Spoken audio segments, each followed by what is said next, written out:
వేదిక మీద ఒక మాట, వేదిక ముందు దిగిన తర్వాత ఒక మాట, ఎప్పుడు ఏ విషయంలో లేదు, ఎంఆర్పీస్కు లేదు. ఏది చెప్పదలుచుకుంటే అది సూటిగా చెప్తుంది. ఈ నేపథ్యంలో ఇప్పుడు నాకు ఒక పాత్ర అక్కడ కనిపించింది, అదే పాత్ర రూపం ఇక్కడ కనిపిస్తుంది. లాస్ట్కు తెలంగాణ అడ్డుకోవడానికి వచ్చిన బ్యాచ్కి లీడర్ ఎవరు? నన్ను పిప్పర్ స్ప్రే చల్లింది ఎవరు? లగడపాటి. ఆయన పెద్ద పారిశ్రామికవేత్తే, ఆయన రాజకీయ నాయకుడే కదా. ఇప్పుడు సేమ్ ప్రకటన వచ్చిన తర్వాత తెలంగాణ అడ్డుకోవడానికి ఏ లగడపాటి అక్కడ ఉండేనో, ఇప్పుడు మా వాడు వివేక్ తయారైనా నా సేమ్ బ్యాచ్ ఆడ లగడపాటి. ఆయన తెలంగాణ అడ్డుకోవడానికి ఆయన పాత్ర పోషించిండు.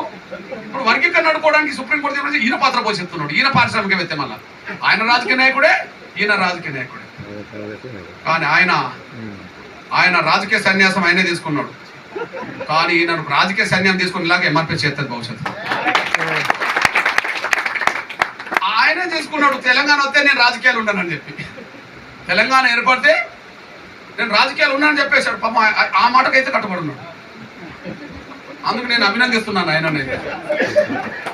ఆ మాటకైతే ఇప్పటికీ కట్టుబడున్నాడు అన్న, ఇప్పటికైతే చేయలేదు కదా. కానీ తెలంగాణలో ఎస్సీ వర్గీకరణ అడ్డుకుంటామని చెప్పి పక్కదారి పట్టించి లక్షల మందిని కూడగట్టే ప్రయత్నం చేస్తూ లగడపాటి పాత్ర పోషిస్తున్న అతన్ని ఖచ్చితంగా భవిష్యత్తు రోజుల్లో రాజకీయంగా ఓడించడానికి అందరం ప్రయత్నం చేస్తున్న సందర్భం. ఈ నేపథ్యంలో ఇప్పుడు ఎదుర్కోవాల్సిన సవాళ్ళు ఏవైతున్నాయో అధిగమించి మన బిడ్డలకు ఫలితాలు ఎట్లయితే అందించాలో దాని మీద మన కవులు మీరు రాత మీద ఉండాల్సిందే.